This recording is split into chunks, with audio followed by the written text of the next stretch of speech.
अस्सलाम वालेकुम, मेरा नाम डॉक्टर सायरा रियाज़ है। मैं कंसल्टेंट ऑब्स्टेट्रिशियन एंड गायनेकोलॉजिस्ट हूँ।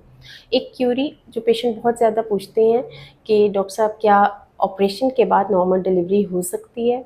बिल्कुल, ऑपरेशन के बाद नॉर्मल डिलीवरी हो सकती है बशर्ते कि बच्चों के दरमियान वक़फ़ा अच्छा हेल्दी बर्थ स्पेसिंग हो, उनके दरमियान अच्छा वक़फ़ा हो, कम से कम 3 से 4 साल का वक़फ़ा हो।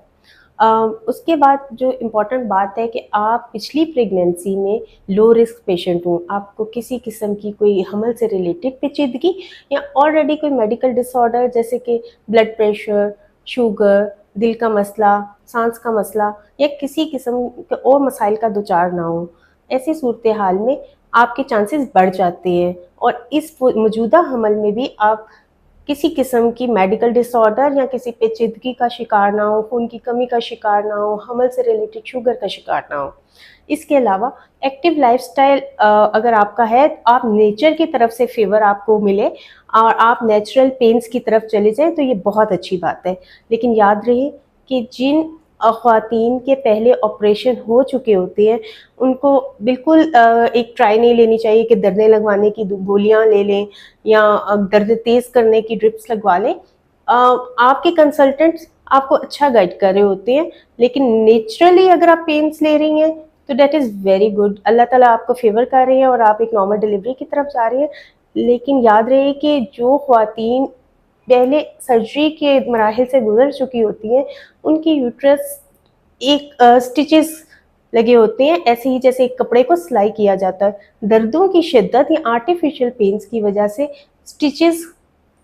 फटने का अंदेशा होता है, बच्चेदानी के फटने का अंदेशा होता है, स्टिचेस के उधड़ने का अंदेशा होता है, क्योंकि आपको नहीं पता कि इंटेंसिटी क्या है पेन्स की। इसलिए मैं रिकमेंड करती हूँ कि अगर आप चाहते हैं कि एक ऑपरेशन के बाद नेक्स्ट आपकी नॉर्मल डिलीवरी हो, तो सबसे पहले आप कॉन्ट्रासेप्शन करें, अपने बच्चों के दरमियान हेल्दी बर्थ स्पेसिंग करें, उसके बाद अपनी हेल्थ को ऑप्टिमाइज़ करें, अपनी एचपी लेवल, खून की कमी को पूरा करें, उसके बाद अपने आप को मेडिकली फिट करें, किसी किस्म की मसाइल का शिकार ना हो, एक्टिव लाइफस्टाइल, हेल्दी डाइट लें और नेचर का वेट करें। कुछ ऐसी एक्सरसाइजेज होती हैं जो करके आप मज़ीद उसको pelvic floor exercises, pregnancy exercises होती हैं जो फेवर करती हैं लेबर को। यहाँ मैं एक बहुत इंपॉर्टेंट मैसेज देना चाहती हूँ कि अगर आप चाहती हैं कि आप ऑपरेशन के बाद दोबारा नॉर्मल डिलीवरी कराएं, तो आपकी चॉइस हॉस्पिटल एक ऐसा अस्पताल होना चाहिए जहाँ पे आपके बच्चे की मॉनिटरिंग और आपकी 1-to-1 मॉनिटरिंग हो, जहाँ आपको तमाम सहूलियात हों, जहाँ ऑपरेशन थिएटर की सहूलियात हो, ताकि अगर खुदा न खास्ता कोई भी इमरजेंसी होती है, कहीं भी कोई मसला होता है, तो आप किसी भी किस्म के रिस्क से दो चार ना हों।